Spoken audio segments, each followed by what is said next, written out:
Assalamualaikum warahmatullahi wabarakatuh.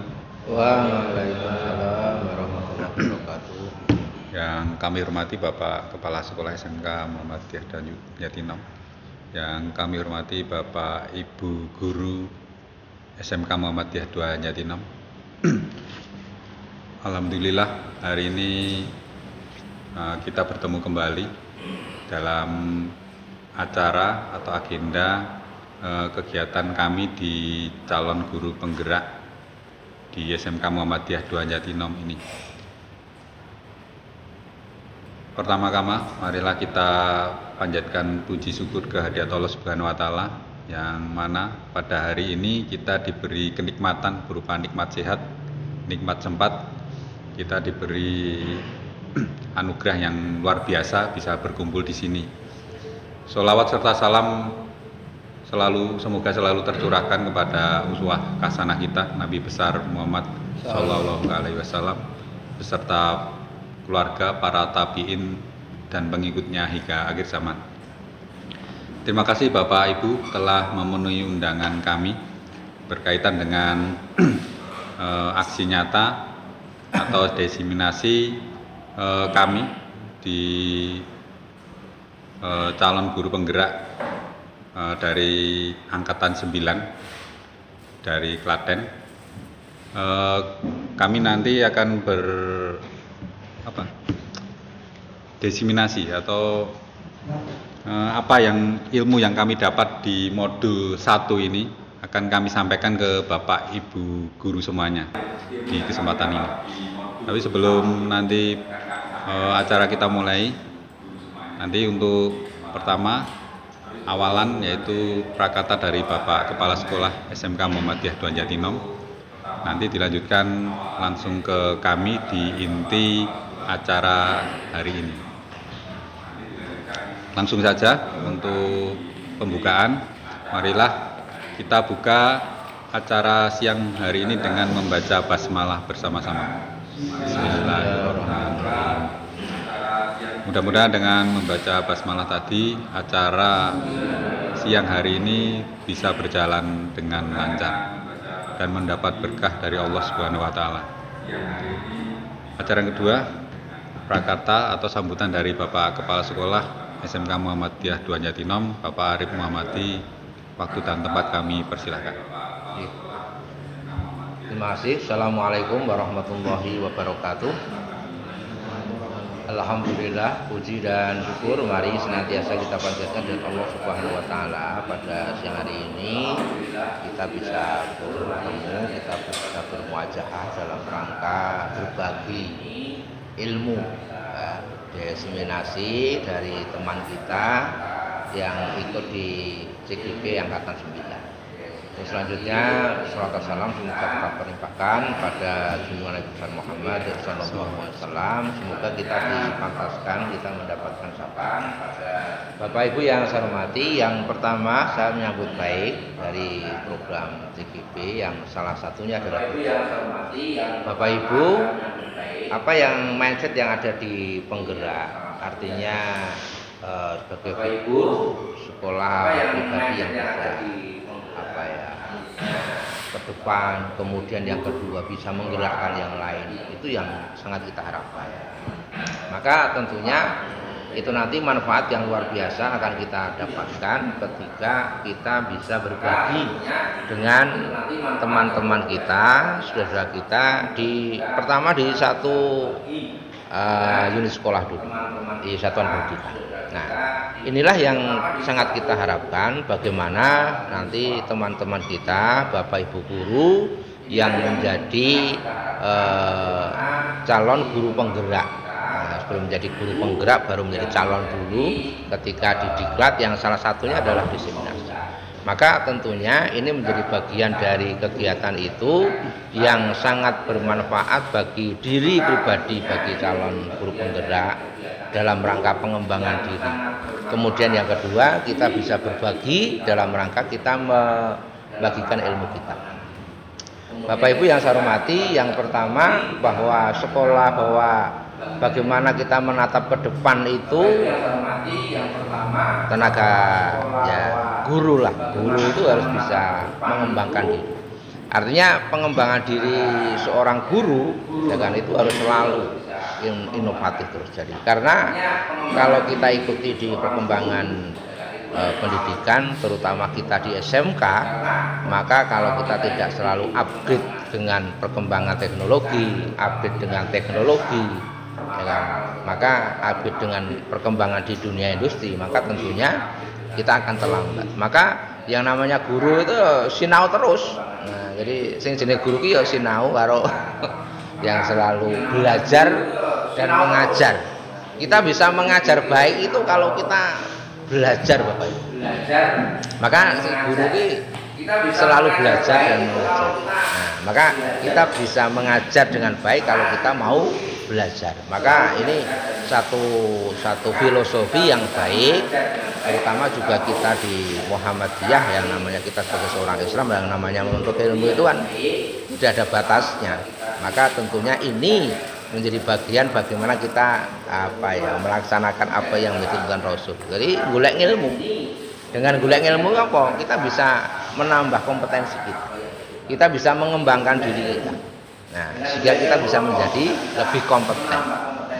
Nah, inilah yang tuntutan yang mesti harus kita penuhi. Kalau kita hanya enak-enak saja, mohon maaf, kita hanya istilahnya di zona nyaman, kita kurang bisa mengambil peran di sekolah, kemudian kita tidak bisa mengembangkan diri kita, maka kita juga akan tertinggal. Yang kedua juga kita di sekolah tidak punya peran. Maka ini yang hal-hal yang semacam ini harus kita hindari. Maka dengan adanya program CGP ini kita dari semua sekolah termasuk SMK Muhammadiyah 2 Jatiro menyambut, dan kami berusaha bagaimana di antara Bapak Ibu guru ini bisa mengembangkan dirinya, salah satunya meliputi untuk program CGP. Kemudian yang kedua, hari ini kita berbagi. Nah, dengan berbagi ini Bapak Ibu, kita ya tolabul ilmu, golek ilmu. Artinya yang tahu bisa menyampaikan ilmunya, yang kita belum tahu kita bisa belajar. Maka dengan kita belajar ini, maka kita dari yang tidak tahu menjadi tahu, yang tentunya nanti akan kita implementasikan dalam kita sebagai seorang pendidik. Inilah satu tanggung jawab yang besar yang ada pada diri kita semuanya. Bagaimana kita bisa mewujudkan harapan-harapan sekolah, kemudian juga harapan dari institusi, bagaimana bisa mewujudkan sekolah yang maju, kita bisa membawa anak-anak itu juga kompeten. Salah satunya apa? Ya kita harus kompeten dulu. Artinya kita mengajarnya baik. Maka program CGP ini bagaimana kita membuat dandani, memperbaiki mindset guru yang nantinya bisa guru itu benar-benar bisa kita pandang sebagai guru yang benar-benar kompeten. Nah, inilah Bapak Ibu yang dapat kami sampaikan, dan terima kasih Pak Slamet yang hari ini bisa berbagi dengan teman-teman, terutama di teman-teman TKR, sehingga nanti apa yang disampaikan itu bisa menjadi inspirasi kita bagaimana kita bisa mengubah, bagaimana kita bisa membawa, bagaimana kita bisa mempengaruhi, bagaimana kita bisa memperbaiki apa yang ada pada sekolah kita. Saya kira itu cukup. Terima kasih. Assalamualaikum warahmatullahi wabarakatuh.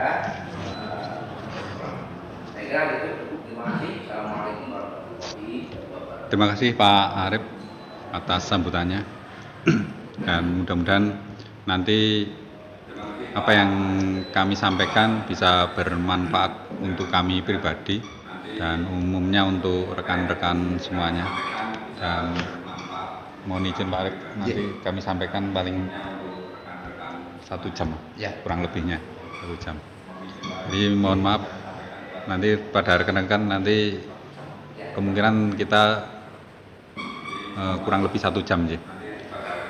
Dan untuk materi yang kami dapat di modul pertama ini, modul 1 itu adalah dasar pengetahuan tentang pendidikan, sama yang terakhir itu tentang penanganan satu kasus di yang sering kita temui di murid kita. Mohon izin nanti saya berdiri.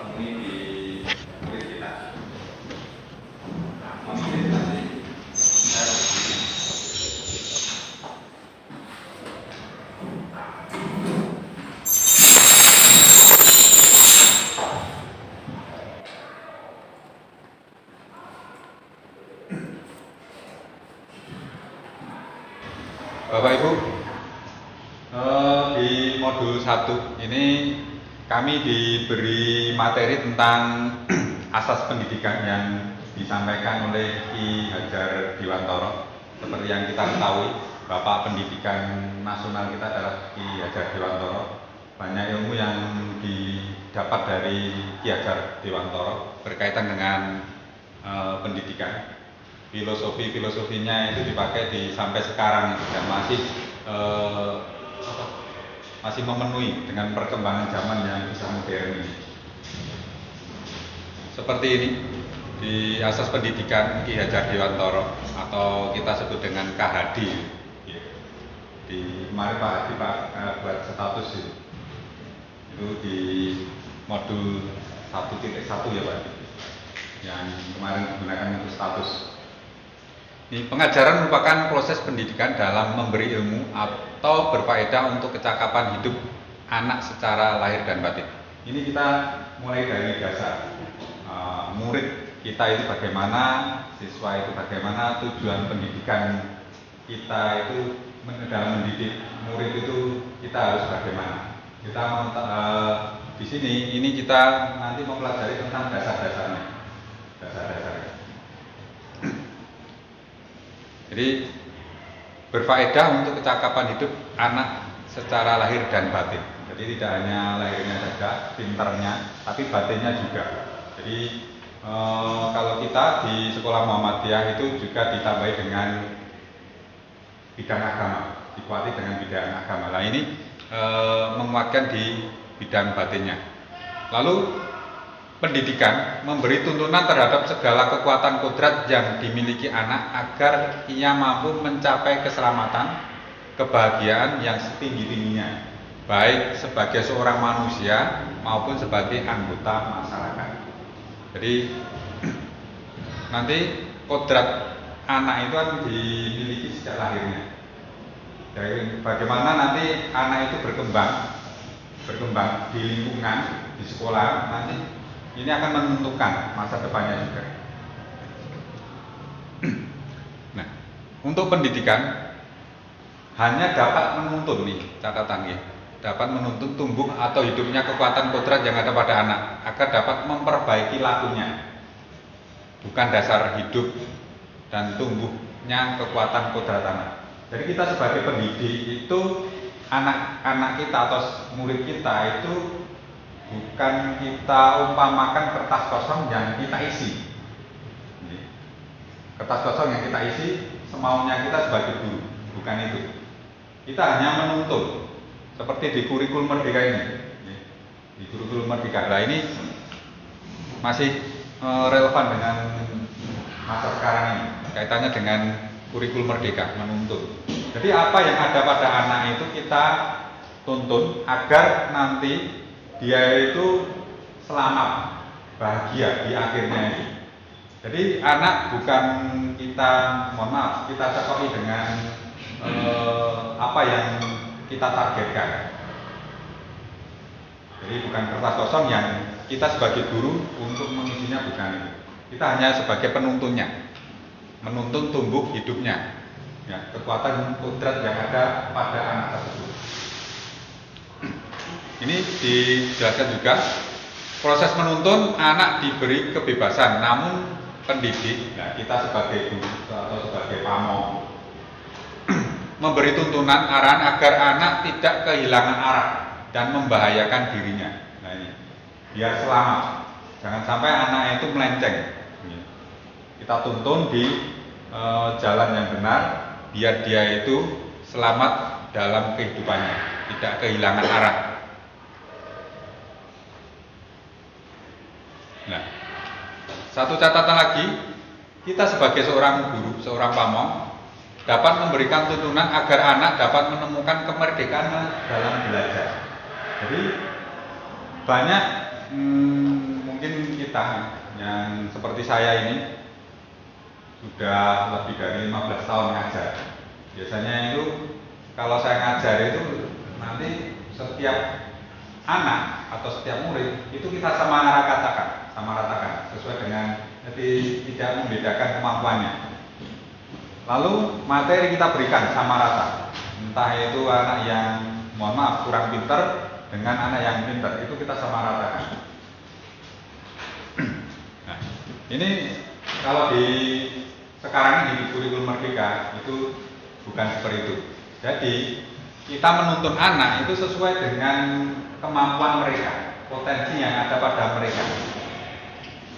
Lalu kita memerdekakan mereka dalam belajar.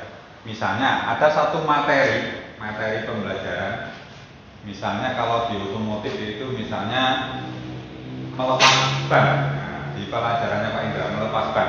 Anak itu bisa mempelajari lewat nanti modul, lewat buku, lewat video. Jadi bisa melihat, bisa mendengar ya, atau secara nyata nih, langsung lewat praktek langsung. Jadi dalam belajar itu kita tempuh dari dalam memberi materi itu bisa kita berikan dalam beberapa cara, tidak hanya satu cara. Misalnya dari satu kelas itu catat ini materi melepas ban, ya. Jadi bisa lewat video. Itu kalau anak kepingin belajarnya lewat video atau membaca, kalau anak potensinya membacanya tinggi atau yang lain. Jadi sesuai dengan minat anak dalam belajar.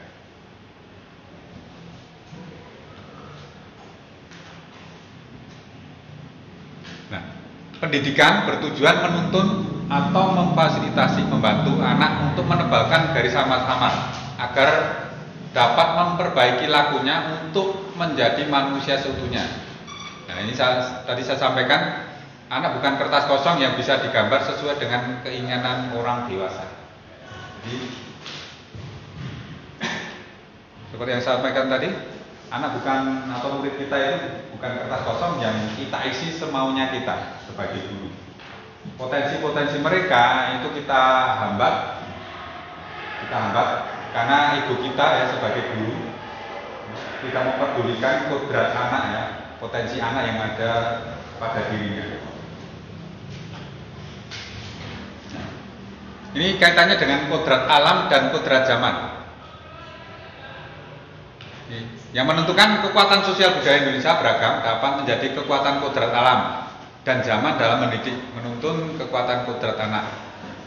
Kalau di Ki Hajar Dewantoro menegaskan bahwa didiklah anak dengan cara yang sesuai dengan tuntutan alam dan zamannya sendiri. Misalnya untuk tuntutan zaman pada masa sekarang ini itu berkaitan dengan teknologi HP. Kita sebagai guru itu mungkin di SMK, kalau lagi di SMK kita swasta, tidak mungkin kita itu melarang HP itu ya, di anak pegang HP. Nah, maka kita manfaatkan HP itu. Jadi sesuai dengan zamannya, HP itu kan sudah umum. Maka pembelajaran kita sesuaikan dengan zamannya sekarang. Kalau dulu misalnya saya itu belum ada HP, ya, belum tahu tentang HP. Lalu mungkin di tahun-tahun awal HP ada, itu ada larangan. Jadi HP itu mengganggu. Kalau masa sekarang, ya kita sesuaikan. HP sudah umum, maka kita gunakan untuk pembelajaran, untuk mendukung kreativitas, pembelajaran, ataupun yang lain dari segi positifnya kita ambil. Jadi tidak kita hambat perkembangan teknologi. Lalu kaitannya dengan alam, ya, tuntutan alam. Tidak mungkin kita mendidik, misalnya di sini fokusnya di pegunungan. Kita mendidik anak-anak di daerah pegunungan dengan misalnya kita didik cara menangkap ikan di laut. Ini kodrat alam, sesuai dengan kodrat alamnya. Jadi tidak mungkin anak-anak ilmunya yang tadi kita berikan, misalnya cara menangkap ikan di laut, gitu, kita terapkan di daerah anak-anak yang berasal dari pegunungan. Ini kaitannya dengan kodrat zaman dan kodrat alam. Lalu kaitannya dengan budi pekerti. Kalau bahasa Jawanya unggah-ungguh, budi pekerti. Ini menurut Ki Hajar Dewantara, budi pekerti atau watak atau karakter merupakan perpaduan antara gerak pikir, perasaan, kehendak, kemauan sehingga menimbulkan tenaga. Perpaduannya adalah cipta, karsa, karya. Ada kognitif, efektif, dan psikomotor. Ini yang paling berperan banyak itu adalah dari keluarga. Keluarga menjadi tempat yang utama dan paling baik untuk melatih pendidikan sosial karakter bagi anak. Jadi kita di sekolah itu melanjutkan pendidikan yang ada di keluarga. Jadi karakter budi pekerti yang tertanam di keluarga nanti kita lanjutkan di sekolah kita lanjutkan dalam pendidikan budi pekerti ini. Tujuannya adalah mempersiapkan hidup anak ini dalam bermasyarakat. Jadi unggah-ungguh, totok kromo kalau bahasa Jawanya ini.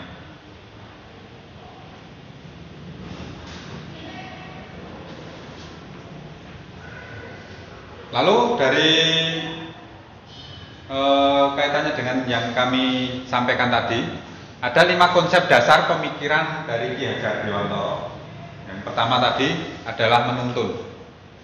Jadi menurut Ki Hajar Dewantara, pendidikan memberikan tuntunan menuntun terhadap segala kodrat yang dimiliki anak agar dia mampu mencapai keselamatan dan kebahagiaan setinggi-tingginya. Ini menuntun tadi.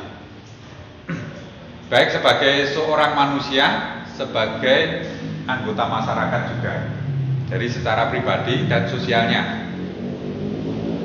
Pendidik hanya dapat menuntun tumbuh dari hidupnya kekuatan kodrat yang ada pada anak-anak agar dapat memperbaiki hidup dan tumbuhnya kekuatan kodrat anak. Jadi potensi-potensi yang ada anak itu kita timbulkan.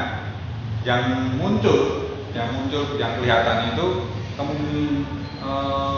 persentasenya itu persekitar antara 10 sampai 12% yang muncul. Yang masih tertanam itu masih banyak, sekitar 88%. 90% tertanam. Itu bagaimana kita memunculkan potensi anak itu? Yaitu dengan cara menuntun anak sesuai dengan kodratnya. Jadi anak yang pinter matematika mungkin tidak pinter di bidang otomotif. Atau mungkin anak yang pintar di otomotif mungkin tidak kemungkinan di bidang matematika dia juga tidak ahli. Jadi sesuai dengan kodratnya dia itu di bidang apa ya, kita tuntut sebagai seorang guru. Lalu bermain. Nah, ini kodrat dasarnya anak murid itu adalah bermain. Dalam bermain itu juga belajar. Misalnya ini ada gubak sodor, ya. Nanti akan dari permainan ini akan didapat berbagai macam kecakapan hidup, misalnya kerjasama, lalu teknik strategi dalam sebuah tim untuk memenangkan sebuah permainan. Nah, ini manfaat bermain. Lalu di sini ada juga matematika juga kita dapat dalam bermain. Selanjutnya, yang ketiga adalah ilustrasi petani. Seorang petani menanam bermacam-macam tanaman yang berbeda, tentu dengan cara yang berbeda. Misalnya, ini siswa atau murid kita ibaratkan tanaman padi dengan tanaman jagung. Ini merawatnya juga berbeda. Tanaman padi itu memerlukan pengairan. Ya, air yang banyak, tanaman jagung tidak. Sama seperti murid kita, siswa kita. Jadi kita sesuaikan potensi yang ada pada mereka itu. Anak-anak yang pinter matematika, kita genjot di bidang matematikanya. Kita bekali dengan ilmu matematikanya. Lalu ada anak yang potensinya di bidang yang lain, nah kita dibekali dengan itu. Kita tuntut agar anak itu tumbuh berkembang sesuai dengan yang ada pada dirinya. Ini tadi kaitannya dengan budi pekerti. Perpaduan harmonis antara pikiran, perasaan yang tadi, ya. Pikiran, perasaan, kehendak, atau kemauan sehingga menimbulkan tenaga atau semangat. Ini tadi yang kaitannya dengan budi pekerti menurut Ki Hajar Dewantara. Budi pekerti merupakan modal dasar kebahagiaan berperikemanusiaan. Merupakan kunci mencapai keselarasan dan berkesinambungan hidup. Ini tujuannya adalah membentuk karakter. Jadi dari rumah itu karakter itu terbentuk dari perilaku, pertama perilaku, satu kebiasaan, ya, yang dilakukan oleh seorang anak, dan nanti ujungnya akan menjadi sebuah karakter. Jadi kalau di dalam keluarga itu tertanam perilaku yang baik, nanti akan muncul karakter yang baik pula. Ini kaitannya dengan budi pekerti. Nah, kita lanjutkan di lingkungan sekolah. Di sekolah kita tanamkan sikap sopan santun, saling menghormati, lalu bekerja sama, lalu bersosial dan yang lainnya. Ini di sekolah. Jadi di sekolah kita kembangkan apa yang sudah ada di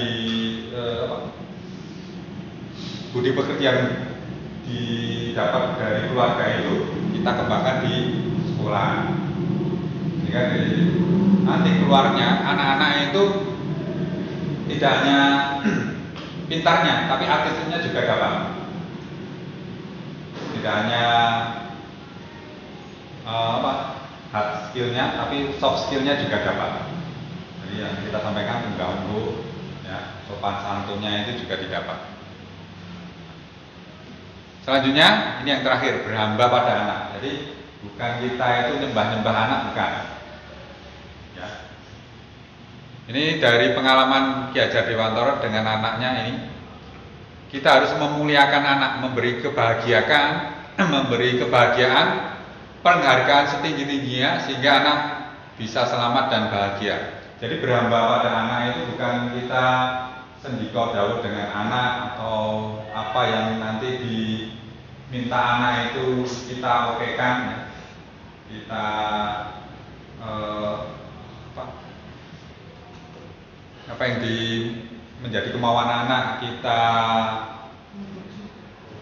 turuti, ya. Kita turuti, itu bukan.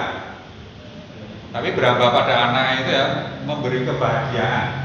Jadi kebahagiaan tapi dengan aturan, bukan dengan loss, itu bukan.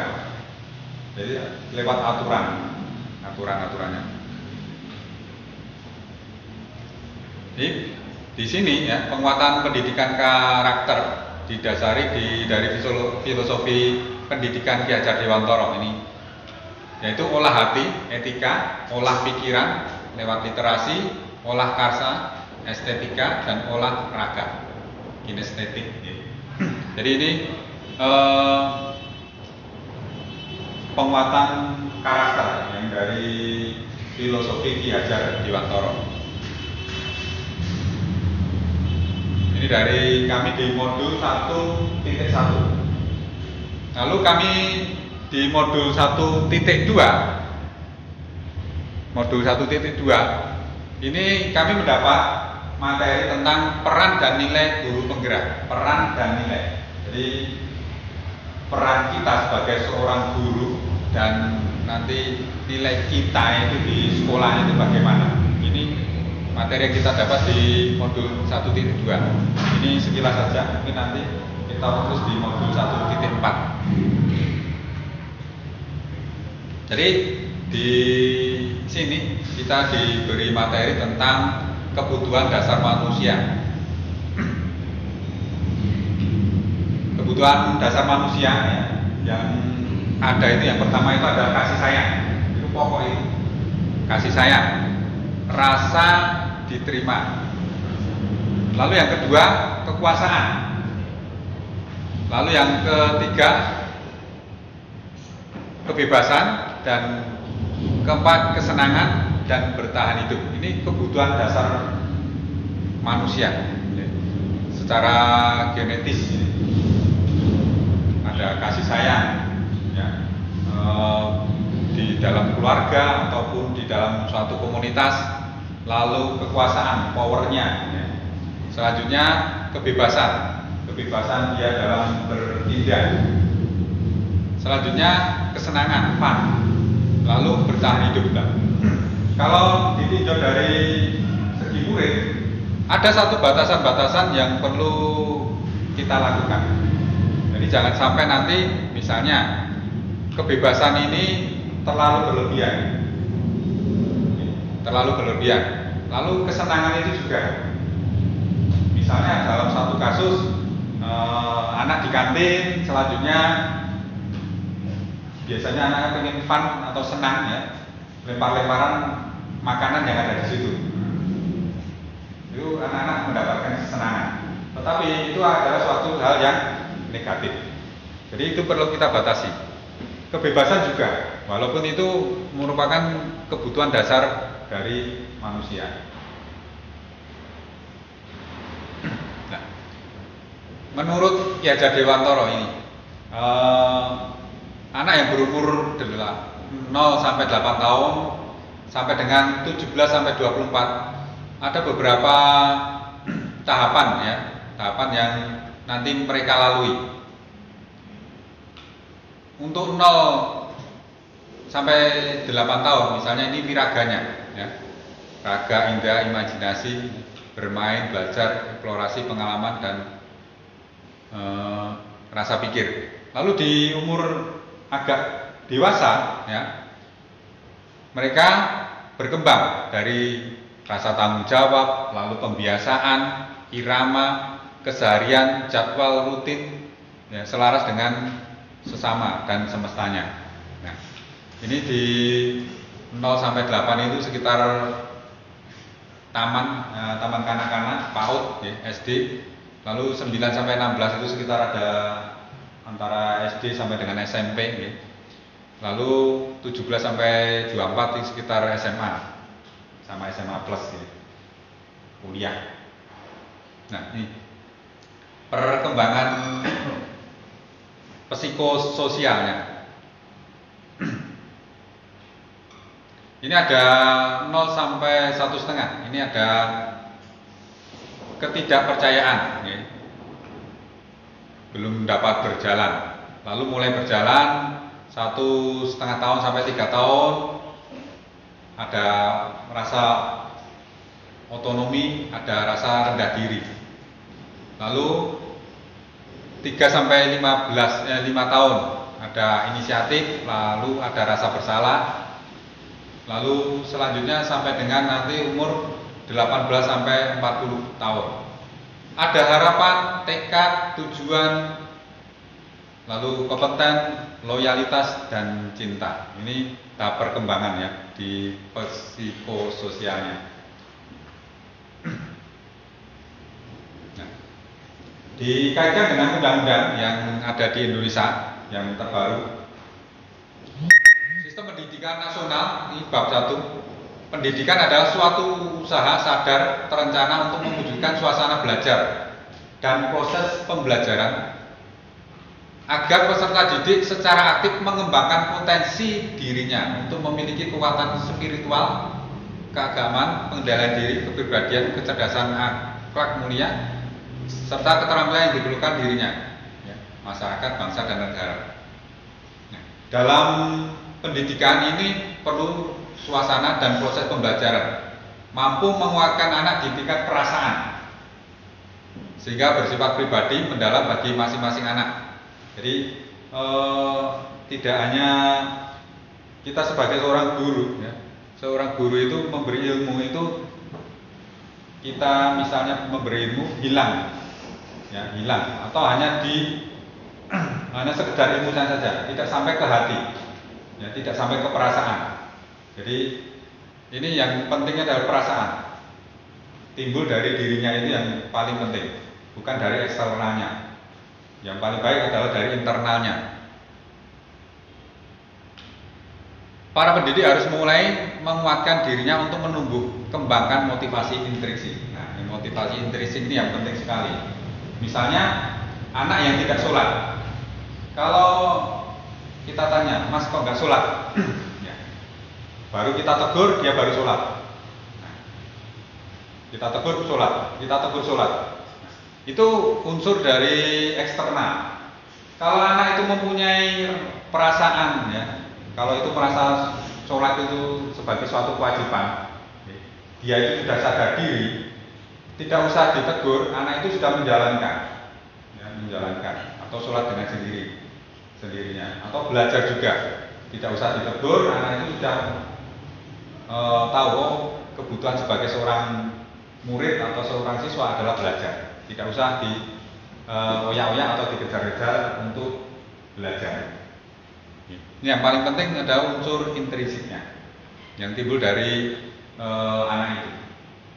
Selanjutnya ujung dari pendidikan di kurikulum merdeka, ya, yang sekarang ini adalah profil pelajar Pancasila.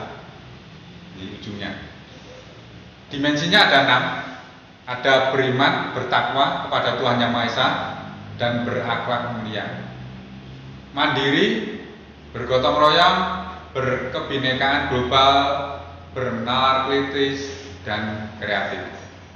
Tujuan utama yang pendidikan yang sekarang adalah itu, profil pelajar Pancasila.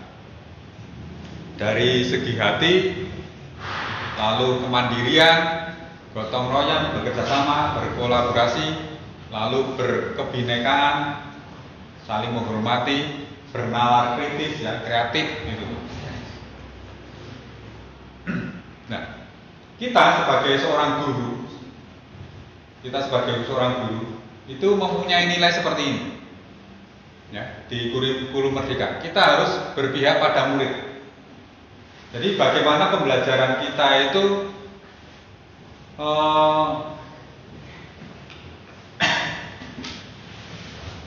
berpihak pada, selalu bergerak dengan mengutamakan kepentingan murid. Jadi pembelajaran kita itu mengutamakan kepentingan murid kita. Bagaimana murid kita itu senang dalam proses pembelajaran itu. Selanjutnya dari segi sarana, daya dukung sarana, lalu daya dukung nanti selain sarana, yaitu kita sebagai seorang guru dan bagaimana kita melayani mereka dalam menimbulkan, ya, menumbuh kembangkan potensi yang ada pada mereka. Berpihak pada murid. Lalu kita sebagai seorang guru mandiri, yaitu selalu memampukan diri untuk melakukan aksi serta berkenan mengambil tanggung jawab dan turun tangan untuk memulai perubahan. Jadi kita sebagai seorang guru tidak stagnan. Ajar dari rumah jam 7 sampai misalnya jam 2 pulang, tidak ada perubahan tiap hari. Nah, kita harus berinovasi, ya. Bagaimana kita menumbuh kembangkan potensi yang ada pada anak ini? Kita harus action, ya. Kita harus ada action. Jadi aksi nyata itu bagaimana? Anak itu kita tuntun agar anak itu tumbuh kembangnya itu juga berhasil nanti di akhirnya nanti. Selanjutnya yang ketiga, reflektif. Senantiasa seorang guru itu memaknai pengalaman yang terjadi di sekelilingnya, baik yang terjadi pada diri sendiri maupun pihak lain, secara positif, apresiatif, lalu produktif. Jadi kita sebagai seorang guru harus memaknai yang ada di sekitar kita, ya. Kita reflektif yang terjadi pada diri kita, orang lain, ya. Bagaimana nanti kita intinya adalah memajukan pendidikan ini. Yang jelek kita perbaiki, lalu yang bagus itu kita pertahankan, bisa kita contoh untuk menumbuhkan atau menuntun tumbuh kembangnya anak. Selanjutnya kolaboratif, bekerja sama. Selalu membangun daya sanding, memperhatikan pentingnya saling ketergantungan yang positif terhadap seluruh pihak pemangku kepentingan yang berada di lingkungan sekolah maupun di luar sekolah dalam mencapai tujuan pembelajaran. Jadi di sekolah kita harus berkolaboratif, bekerja sama sesuai dengan peran mereka. Jadi kita tidak bisa bekerja sendiri. Ya. Kita bekerja sama dengan Bapak Kepala Sekolah untuk mendukung, misalnya tadi kita punya tekad dalam kemajuan pembelajaran. Kita perlu daya dukung dari Bapak Sekolah. Misalnya dalam sarana prasarana. Misalnya juga kita perlu daya dukung dari Satpam untuk misalnya dalam ketertiban. Lalu daya dukung dari teman juga, ya, kolaboratif atau kerjasama dengan teman, sharing tentang bahan pembelajaran, sharing dengan penyelesaian masalah dengan anak atau sharing yang lain. Jadi kita bekerja sama ke semua unsur yang ada pada sekolah itu. Jadi dari misalnya orang belakang sampai dengan kepala sekolah. Jadi kita membangun komunikasi yang baik, tidak individual, ya, tidak individual. Karena kita bekerja di sekolah itu perlu daya dukung yang lain. Misalnya kita praktek saja, kita perlu daya dukung dari ketua jurusan, lalu kepala bengkel, lalu toolman dan siswa juga. Ini untuk kolaboratif. Selanjutnya inovatif. Inovatif, kita sebagai seorang guru senantiasa memunculkan gagasan segar dan tepat guna.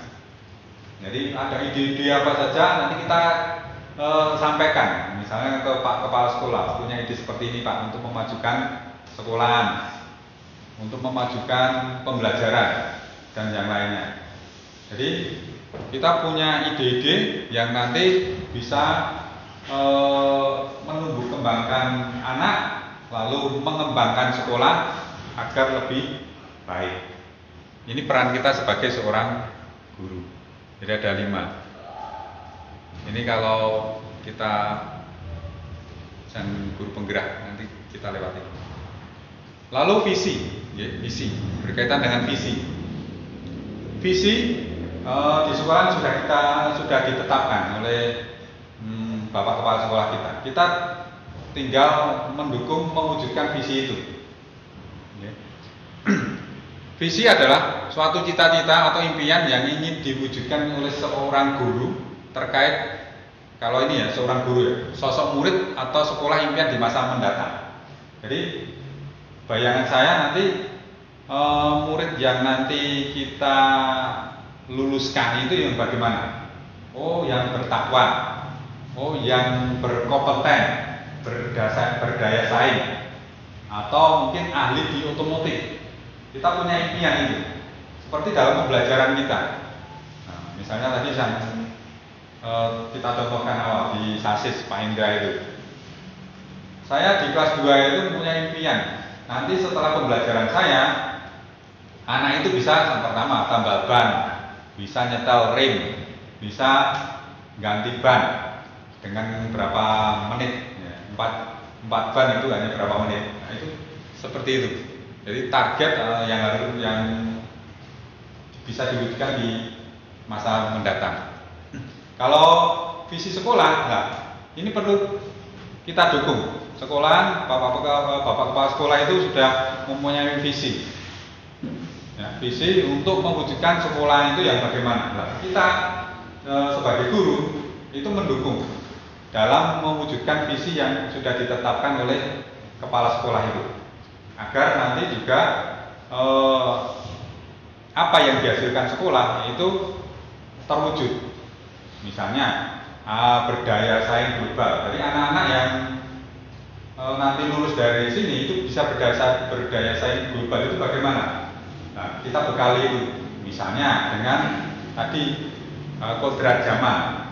Teknologi kita tidak ketinggalan dalam penggunaan misalnya pembelajaran lewat HP, atau mungkin tentang teknologi informatika. Itu anak-anak kita tidak ketinggalan.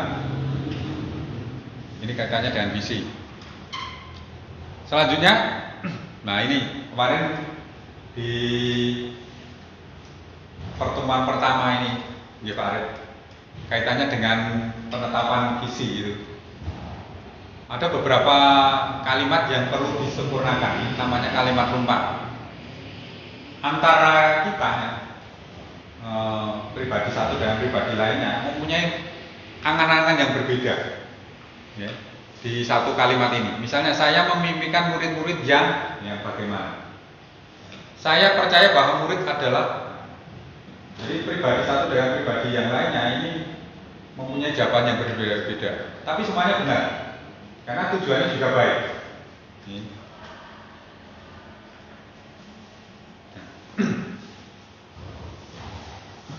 Selanjutnya, dalam mewujudkan visi itu ya, dalam mewujudkan visi apa yang kita cita-citakan, ini ada namanya inquiry apresiatif, yaitu memulai proses dengan mengidentifikasi aspek positif yang sudah ada di sekolah, mempertahankan, mengintegrasi ke dalam visi sekolah. Jadi apa yang ada di potensi-potensi yang baik ada di sekolah itu kita gunakan gitu. Misalnya potensi murid, sarana prasarana, ya, daya dukung dari pemangku kebijakan dan yang lainnya. Jadi agar nanti bisa mewujudkan visi itu, potensi itu kita gunakan. Ini inquiry apresiatif fungsinya membantu guru melihat nilai-nilai positif dalam pekerjaan mereka, memberikan motivasi tambahan untuk beradaptasi dengan perubahan. Nah ini, nah tahapannya bagaimana? Tahapannya dengan namanya tahapan Bagja. Bagja itu ada singkatan ya. B-nya itu buat pertanyaan, A-nya itu ambil pelajari, lalu G-nya itu gali mimpi, J-nya itu jabarkan rencana, lalu yang terakhir A-nya itu atur eksekusi. Nah ini tahapannya ini. Jadi buat prakasa perubahan dulu, prakasa perubahannya bagaimana, tindakan yang nanti kita lakukan. Selanjutnya dalam prakasa perubahan itu ada beberapa pertanyaan, ya. Pertanyaan itu nanti kita jawab sendiri, ya. Kita jawab sendiri. Ini kita misalkan ini satu contoh.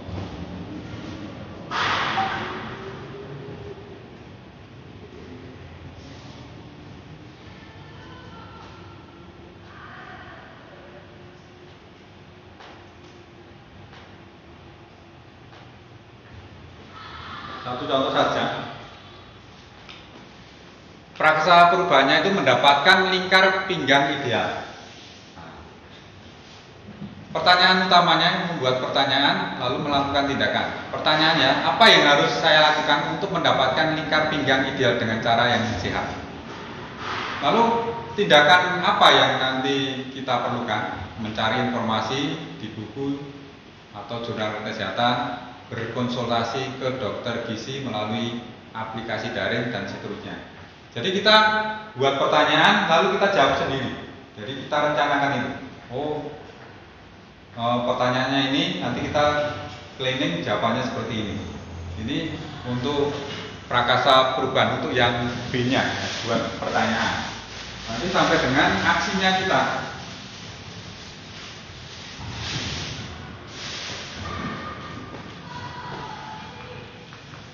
Nah, di eksekusinya ini, eksekusi itu ada bagaimana dari rencana-rencana tadi, dari prakasa tadi, itu kita wujudkan dengan langkah bagaimana agar nanti terwujud visinya tadi.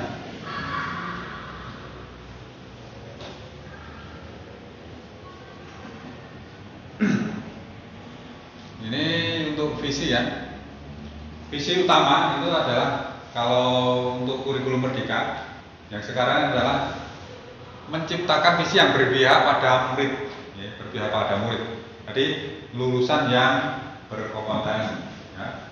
lalu berpengetahuan yang luas, berakhlak mulia. Nah, ini tujuannya. Ini berpihak pada murid. Lalu kaitannya dengan profil pelajar Pancasila atau murid impian, ini akan terwujud jika seorang guru mengimplementasikan, menerapkan nilai dan perannya, serta memiliki visi untuk menciptakan perubahan ke arah yang lebih baik di lingkungan sekolahnya. Jadi kalau kita hanya stagnan saja, ya, tidak mungkin itu profil pelajar Pancasila itu terwujud. Ya. Jadi kita perlu tadi menerapkan nilai dan peran kita sebagai seorang guru itu bagaimana? Seperti yang tadi saya sampaikan tadi, ya, berkolaboratif dan yang lainnya tadi. Sekarang kita masuk ini materi di 1.4, ya Pak, kalau nggak keliru. Budaya positif. Nah, budaya positif. Budaya positif di sekolah sangat penting untuk mengembangkan anak-anak memiliki karakter kuat sesuai profil pelajar Pancasila. Budaya positif. Ini kaitannya dengan tadi budi pekerti yang didapat dari rumah. Budi pekerti yang didapat di rumah kita kembangkan.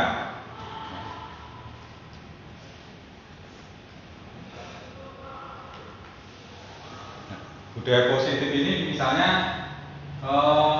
bisa kalau kita sekarang itu ada yang namanya peraturan sekolah, ya, ada peraturan sekolah.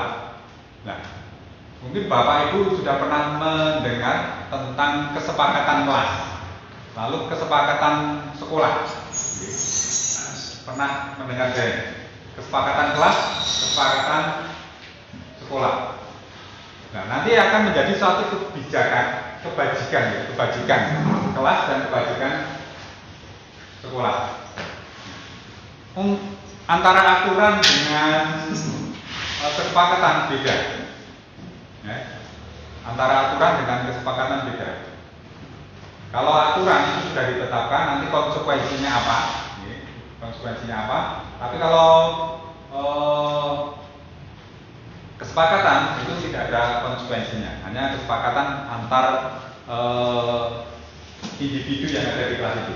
Misalnya di dalam Bapak Ibu mungkin sebelum nanti memulai pembelajaran,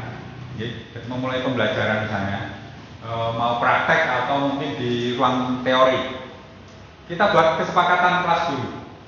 Jadi misalnya kita sudah doa, kita awalan sebelum pembelajaran kita ada kesepakatan kelas, misalnya gitu. Yang pertama, nanti dalam pembelajaran kita tidak boleh mengganggu teman. Nah, kesepakatan kita. Selanjutnya, misalnya dalam praktek, nanti setelah praktek alat yang kita gunakan itu kita kembalikan ke tempat semula. Atau bisa nanti kesepakatannya, misalnya pada saat pembelajaran boleh minum. Nah, misalnya boleh minum, tetapi izin dulu dengan guru. Ini kesepakatan bersama. Jadi kesepakatan yang nanti disepakati dalam satu kelas itu. Ini kesepakatan. Beda dengan peraturan yang nanti kalau melanggar nanti anak itu ada konsekuensinya dan sudah ditetapkan oleh sekolah. Nah, ini kesepakatan. Jadi mungkin Bapak Ibu sebelum pembelajaran kita buat kesepakatan itu dulu selama proses pembelajaran. Jadi kelemahan kemarin misalnya, ada anak yang sering nyelemong atau ngomong sendiri, ya kita buat kesepakatan. Kemarin nyelemong, berarti hari ini kita buat kesepakatan dalam proses pembelajaran tidak boleh nyelemong, ya, atau ngomong sendiri, atau kesepakatan menghormati pendapat teman. Nah, ini satu kesepakatan. Ini termasuk dalam budaya positif. Nanti bisa dikembangkan ke sekolah juga, ya, kesepakatan itu. Ini satu mungkin namanya peraturan, tapi tidak tertulis. Tidak tertulis. Nah ini ada satu, Bapak Ibu, satu permainan, gitu.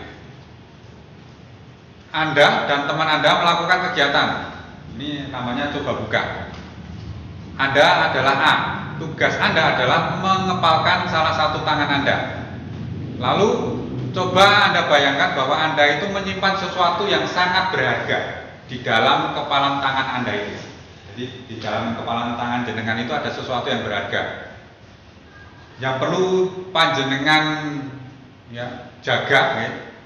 Yang perlu panjenengan jaga sekuat tenaga, karena begitu pentingnya di kehidupan panjenengan. Lalu si B, rekan jenengan, mencoba dengan segala cara untuk membuka kepalan tangan itu. Teman Anda boleh membujuk, menghardik, mengintimidasi, memarahi, menggoda, menggelitik, bahkan menawari uang agar Anda bersedia membuka kepalan tangan Anda itu. Nah, apa yang Anda lakukan, panjenengan lakukan terhadap kepalan tangan itu? Apakah panjenengan akan melepaskan tangan itu atau tidak? Karena itu kan penting sekali. Nah, panjenengan bagaimana ini? Digelitiki, lepas atau enggak? Enggak, ya. Ada yang enggak, ada yang tidak. Dari sini bisa kita simpulkan, bukan tujuan utamanya adalah bukan membuka, bukan masih menggenggam. Ya. Tujuan utamanya adalah tujuan utamanya adalah ini, bahwa dalam bertindak itu tergantung kita sendiri. Kita mau melepaskan tangan kita, mau dengan terus menggenggam atau tidak, itu tergantung kita. Jadi kebijakan lalu keputusan itu tergantung dari kita sendiri. Setiap langkah kita itu tergantung kita sendiri. Ya, apakah itu baik ataupun buruk. Ini satu contohnya ini, kepala tangan. Ada intimidasi, ada tawaran uang, memarahi. Ya. Ya. Ini kita pertahankan. Misalnya kita pertahankan. Oh, ini karena barang berharga sekali ya, untuk kehidupan saya pertahankan. Nah ini yang kerja kita sendiri. Oh, saya mau lepas. Nah, itu juga atas kemauan kita sendiri, bahwa setiap langkah kita, orang lain itu tidak hanya bisanya mempengaruhi, tapi keputusan itu ada di diri kita. Jadi kaitannya dengan tadi, kita mau melangkah maju atau mungkin stagnan di tempat saja. Kita sebagai seorang guru, sesuai dengan hati nurani kita, hanya untuk memenuhi jam pembelajaran di sekolah kita, atau kita kembangkan agar anak-anak kita yang menjadi tanggung jawab kita terwujud cita-citanya.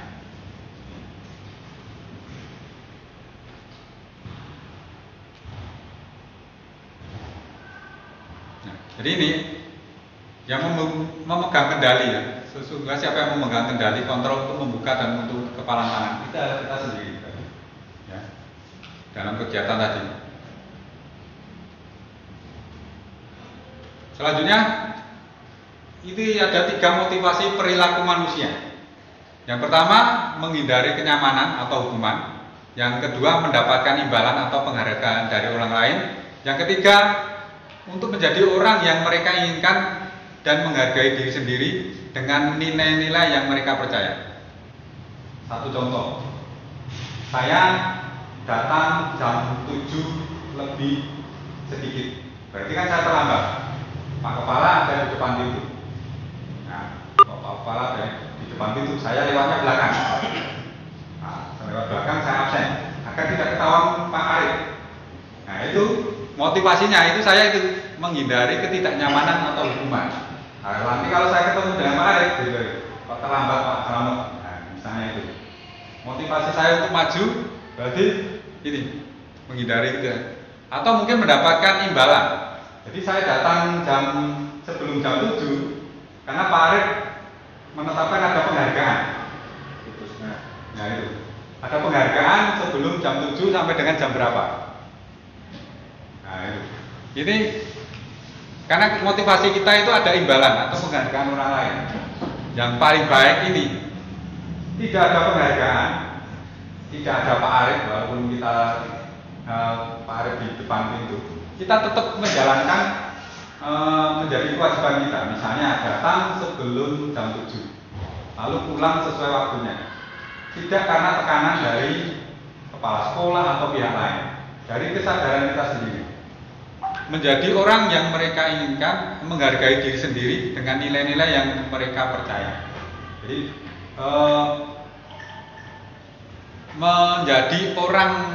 menjadi orang yang mereka inginkan, menjadi diri kita sendiri, bukan karena paksaan, aturan ataupun karena mendapatkan imbalan ini.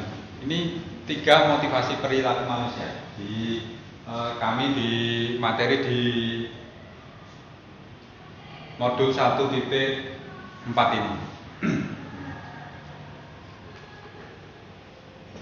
Nah, ini kaitannya dengan hukuman.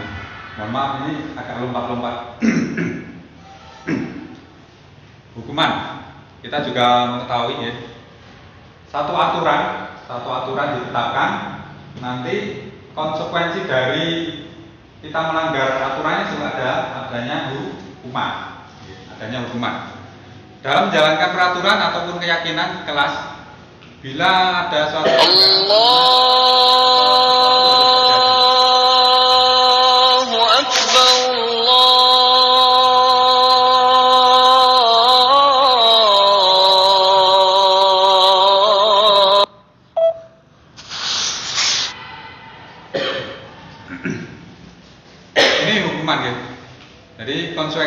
konsekuensi yang kita terima akibat kita melanggar satu aturan. Lalu ada lagi namanya restitusi. Proses menciptakan kondisi bagi murid untuk memperbaiki kesalahan mereka, sehingga mereka bisa kembali kepada kelompok mereka dengan karakter yang lebih kuat. Ya, restitusi juga merupakan proses kolaboratif yang mengajarkan murid untuk mencari solusi dengan masalah mereka dan membantu murid berpikir tentang orang seperti apa yang mereka inginkan dan bagaimana mereka harus memperlakukan orang lain. Ya. Ini ada namanya segitiga restitusi.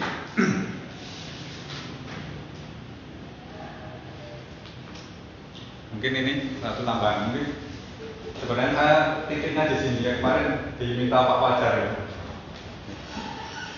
Kita sebagai seorang guru mungkin seperti ini. 5 posisi kontrol, ya. 5 posisi kontrol. Sebagai penghukum, ya. Seorang penghukum bisa menggunakan hukum fisik maupun verbal. Nah, guru menerapkan posisi penghukum, ya, ada perkataan seperti ini: patuhi peraturan saya atau awas. Pak Indra ya. Oh. Kamu selalu saja salah. Selalu, pasti selalu yang terakhir selesainya. Kamu terlambat terus. Ini penghukum.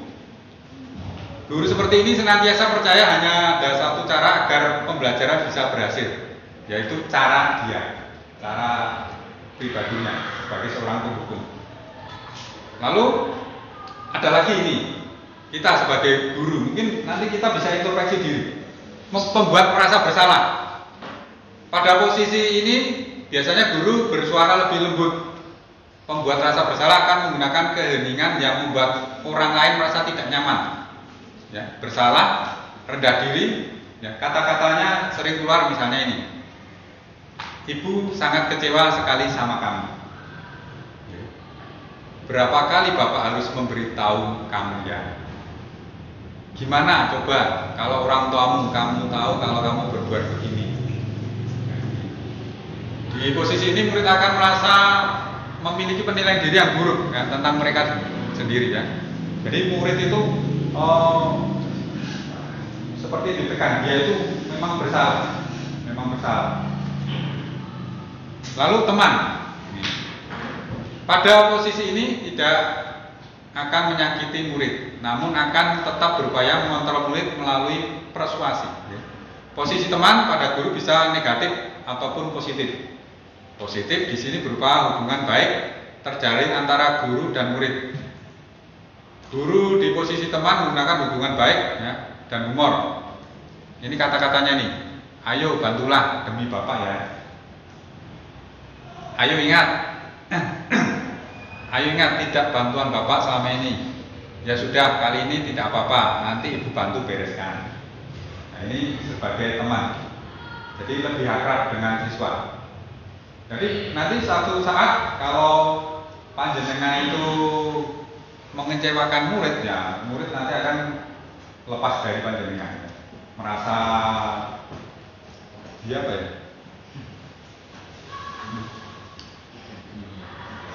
Jadi seperti dibuang lah, ya, seperti dibuang. Kalau kita menerapkan ini. Lalu memantau berarti mengawasi. Pada saat kita mengawasi dia bertanggung jawab atas perilaku orang yang kita awasi. Nah, kalau pemantau kalimatnya ini, peraturannya apa? Jadi ada dasarnya. Apa yang kamu lakukan? Sanksi atau konsekuensinya apa? Jadi ada dasarnya. Ada dasarnya. Jadi anak datang, misalnya terlambat 5 menit, ya, konsekuensinya apa? Atau mungkin suatu hal yang terjadi, misalnya berkelahi dengan teman. Nanti dikaitkan dengan peraturannya. Yang paling baik adalah ini, manajer.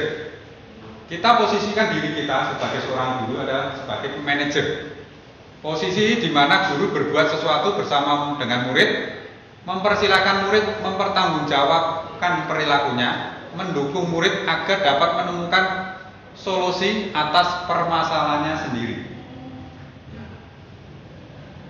Di manajer, murid diajak untuk menganalisis kebutuhan dirinya maupun kebutuhan orang lain. Di sini penekanan bukan pada kemampuan membuat konsekuensi, namun dapat berkolaborasi dengan murid bagaimana memperbaiki kesalahan yang ada. Nah, kita terapkan di sini, di segitiga restitusi. Segitiga restitusi. Ada yang pertama adalah menstabilkan identitas. Menstabilkan identitas. Ini bagian dasar dari segitiga itu untuk mengubah identitas anak dari orang yang gagal karena melakukan kesalahan menjadi orang yang sukses. Jadi ada satu permasalahan ya, tentang permasalahan kita sebagai seorang guru yang kita menerapkan tadi kontrol sebagai seorang manajer, kita terapkan segitiga restitusi. Yang pertama itu adalah dengan menstabilkan identitas. Misalnya ada anak yang bolos, kita panggil, tidak dimarahi, tidak, kita stabilkan identitas dulu. Ya. Misalnya kalimatnya, dulu Bapak pernah juga berbuat seperti itu, tapi itu bukan merupakan perbuatan yang benar. Jadi diumbul kisih kalau bahasa Jawanya. Jadi dia itu anak itu tidak merasa sebagai orang yang gagal, sebagai seorang yang gagal. Kita lanjut, ya, meyakinkan si anak dengan cara mengatakan kalimat berbuat salah itu tidak apa-apa. Tadi seperti saya sampaikan. Lalu saya juga pernah melakukan kesalahan seperti itu. Bapak atau Ibu ingin mencari solusi dari permasalahan ini. Kamu berhak merasa begitu. Ini membombong dulu bahasa Jawanya, membombong dulu, biar anak itu tidak jatuh. Lalu yang kedua, validasi tindakan yang salah. Setiap tindakan kita dilakukan dengan suatu tujuan, memenuhi kebutuhan dasar. Kalau kita memahami kebutuhan dasar apa yang mendasari sebuah tindakan, kita akan bisa menemukan cara paling efektif untuk memenuhi kebutuhan tersebut. Jadi, misalnya anak itu dalam pembelajaran kita, itu kok anak itu ngantuk, ya, ngantuk. Tadi bangun jam berapa? Jam 5. Jadi sebenarnya bukan jam 5 bangunnya tidurnya jam 5 gitu. Tadi malam tidur jam berapa? Nah, jam 10. Nah, bukan tidurnya jam 10 itu, tapi penyebabnya itu, dia itu kok bisa aktivitas sampai jam 10 itu penyebabnya. Jadi kita validasi kesalahannya. Nah, kalimatnya ini. Padahal kamu bisa melakukan hal yang lebih buruk dari ini ya. Seperti tadi di kantin lempar-lemparan snack adalah misalnya melempar kena gurunya, rokok, kena gurunya.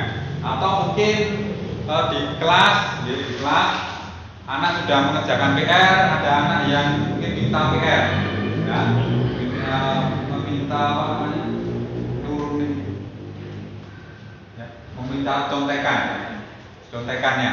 Lalu anak yang diminta contekan itu marah, mungkin menampar atau apa, atau mungkin menghardik. Nanti ada kalimatnya ini.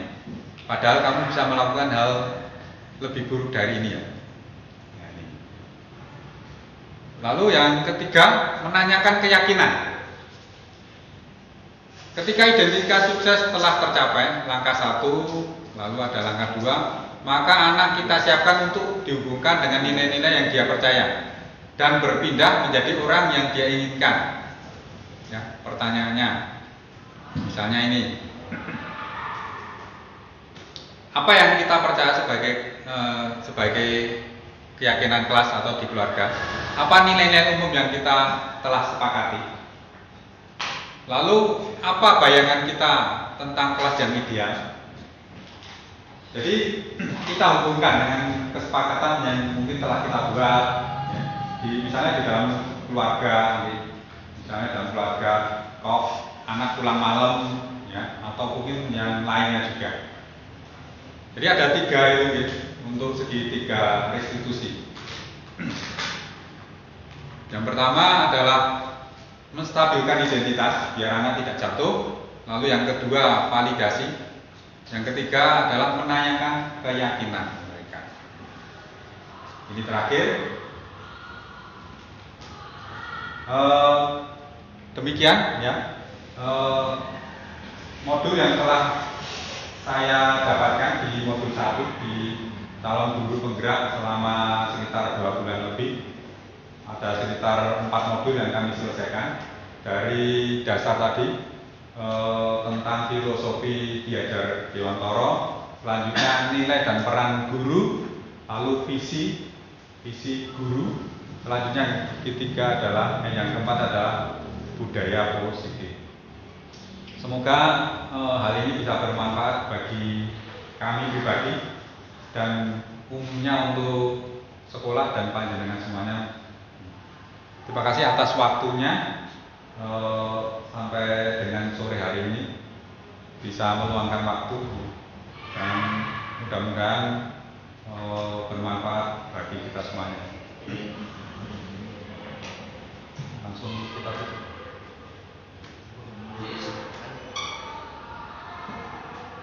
Diberi kesempatan dulu aja. Oke. Monggo kalau ada yang bertanya atau mungkin satu saja. Yang satu statement saja. Ada satu konsep dasar yang menarik yang disampaikan oleh Ki Hajar Dewantoro, yang itu terkadang kita anggap sepele, tapi itu menjadi konsep dasar yang dulu itu menjadi sebuah yang sangat bermanfaat dan berarti sekali, yaitu apa? Bermain. Maka dengan bermain itu ada pembelajaran yang kita dapat. Nah, maka tentunya dengan konsep yang kedua yang bermain, maka kita harapkan nanti di pembelajaran itu bagaimana kita pembelajaran itu bisa mengemas anak-anak kita. Kalau tadi contohkan Pak Sotor saja ada nilai yang bisa kita ambil gitu aja. Nah itu hal yang kecil yang sepele aja. Nah belum lagi apa materi kita di pembelajaran kita, bagaimana pembelajaran kita itu kita kemas, bagaimana bisa menarik. Salah satunya kok bermain. Nah, kenapa dengan bermain itu satu pertama mesti pikirannya ringan sih, orang-orang sepanjang sih. Oh, hanya menjawab. Nah, ternyata Pak Fajar gawe tidak main sih. Nah, ternyata dengan bermain itu apa? Oh dapat. Maka satu hal saja yang bisa kita, satu inspirasi yang sepele tapi bisa kita terapkan di pembelajaran kita, sehingga apa? Bagaimana pembelajaran itu bisa menarik? Karena dengan bermain itu bisa menarik. Terima kasih atas tanggapannya. Mungkin tambah dari Pak Fajar sebagai fasilitator. Assalamualaikum warahmatullahi wabarakatuh. Waalaikumsalam. Bapak Ibu yang kami hormati, banyak ini yang sudah disampaikan Pak Slamet, dan ini sebenarnya bukan satu hal yang tidak mungkin gitu. Jadi kalau saya sekarang alhamdulillah mendengar Pak Haji sudah akan selesai, kemudian Pak Slamet satu paket modul juga sudah selesai. Ini harapan kami nanti teman-teman yang lain gitu. Jadi memang betul guru yang baik itu adalah guru yang terus belajar gitu ya. Ketika kita sudah lelah belajar, maka sebenarnya kita sudah memproses diri kita untuk tidak menjadi guru lagi. Ya. Jadi Bapak Ibu, saya motivasi di sini, mari terus belajar. Karena apa? Kodrat zaman dan kodrat keadaannya anak-anak sekarang itu tidak sama dengan waktu kita kuliah gitu ya. Sehingga kalau kita tidak terus belajar, maka kita nanti tidak akan bisa mengikuti apa yang terjadi pada diri anak didik kita. Sehingga monggo, mumpung kita masih diberikan waktu oleh Allah untuk hidup ya, kalau tidak kita manfaatkan nanti kita akan menyesal ya. Saya kira demikian, mudah-mudahan masih banyak yang ini Pak Indra masih berproses dengan Bu Desi, dan sekarang sudah ada pembukaan lagi untuk yang angkatan 11. Mudah-mudahan nanti Bapak Ibu ada yang bisa mengikutinya dan bisa mendapatkan ilmu yang saya yakin ilmu ini tidak akan Bapak Ibu dapatkan kecuali dengan program yang kita sedang sekarang ikuti, PGP ini. Saya kira demikian, terima kasih sekali, sudah cukup bagus Pak Slamet. Nanti kita tunggu implementasinya di pembelajaran keseharian kita, dan praktek baik penjenengan dan juga Pak Hadi dan yang lainnya mudah-mudahan nanti bisa diserap oleh teman-teman kita, dan kita bisa memberikan yang terbaik untuk anak-anak didik kita, dalam upaya supaya anak didik kita itu nanti bisa menjadi orang yang selamat dan bahagia dalam hidupnya. Demikian, terima kasih. Assalamualaikum warahmatullahi wabarakatuh. Waalaikumsalam. Ini terakhir ada satu. Terima kasih. Assalamualaikum warahmatullahi wabarakatuh. Waalaikumsalam. Mohon maaf tadi masih ada tugas kemudian yang kedua, terima kasih banyak ilmu yang disampaikan ke kami, terutama walaupun terlambat, ini ada beberapa yang bisa kami terima tadi. Namun harapan dari kami, diseminasi ini tidak hanya berbentuk teori. Jadi nanti ada diseminasi yang dipraktekkan. Jadi ada aksi nyata. Sehingga kami dari teman-teman mungkin, oh ya seperti ini toh yang diterapkan di aksi nyatanya. Kalau di teori kan kadang-kadang pemahaman saya dengan pemahamannya Pak Slamet, dengan pemahamannya Pak Andi dan lain mungkin kan agak beda. Tapi nanti kalau di diseminasinya dalam bentuk aksi nyata di kelas misalkan, itu nanti oh seperti ini toh. Nah, jadi kita bisa meniru, bisa nanti mengaplikasikan juga, jadi bisa menerapkan juga pada saat mungkin pembelajaran. Contoh misalkan tadi ada fungsi kita, apakah sebagai penghukum atau sebagai manajer atau sebagai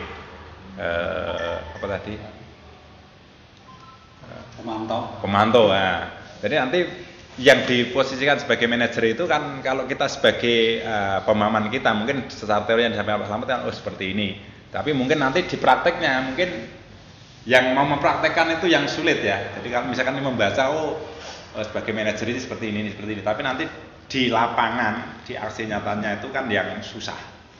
Nah, nanti monggo nanti di lain waktu, di lain kesempatan itu mungkin juga ada diseminasi yang dalam bentuk aksi nyata. Seperti itu, sehingga nanti kalau yang kebetulan yang tim dengan CGP mungkin bisa melihat langsung, bisa mengamati keseharian, tapi yang tidak tim dengan CGP ya belum bisa mendapatkan ilmu secara nyata di lapangannya. Mungkin itu saja Pak masukan dari kami, dan terima kasih hari ini sudah diberikan penambahan ilmu, mudah-mudahan bisa menambah pemahaman juga menambah wawasan kami. Terima kasih. Assalamualaikum warahmatullahi wabarakatuh. Terima kasih Pak Arif, Pak Fajar dan Pak Nato atas masukannya. Kalau untuk aksi nyata kami sudah mulai kita terapkan Pak Nato. Lalu berkaitan dengan tadi, sebelum pembelajaran kita melakukan kesepakatan kelas dulu. Jadi saya kalau seperti pagi tadi sebelum praktek kita ada kesepakatan dulu. Misalnya tadi waktu praktek tidak boleh tidur atau bermain HP sendiri tanpa seizin guru. Itu salah satu kesepakatan. Lalu ada lagi terakhir itu kita ada refleksi, Pak. Setelah pembelajaran ada refleksi. Setelah pembelajaran kita yang hari ini itu bagaimana? Setiap anak mungkin bisa menyampaikan refleksi kita. Oh, menyenangkan. Oh, sarananya kurang. Seperti tadi kami refleksi terakhir itu baterainya mati semuanya, Pak. Oh, untuk pembelajaran menyenangkan, Pak. Jadi ada refleksi, ini aksi nyata yang sudah kita terapkan pada saat pembelajaran. Kalau untuk kasus, kalau saya belum menemui, Pak. Belum menemui untuk kasus yang seperti tadi, memantau, lalu ada manajer dan yang lainnya. Terima kasih. Itu mungkin cukup, dan terima kasih atas waktunya Bapak Ibu semuanya. Semoga bermanfaat, dan kami tunggu untuk angkatan 11 ini Bapak Ibu mungkin bisa nyusul kami di angkatan 8, 9, 10, dan nanti mudah-mudahan ada yang 11. Mungkin Pak Fauzan juga imbangannya PPG bisa lewat guru penggerak itu. Terima kasih. Terakhir, marilah kita tutup dengan doa karatul majelis, dan nanti kita tutup dengan hamdalah. Subhanakallahumma wa bihamdika asyhadu an la ilaha illa anta astaghfiruka wa atubu ilaik. Alhamdulillahirabbil alamin. Atas semua kekurangan kami pribadi mohon maaf yang sebesar-besarnya. Akhirul kalam. Assalamualaikum warahmatullahi wabarakatuh.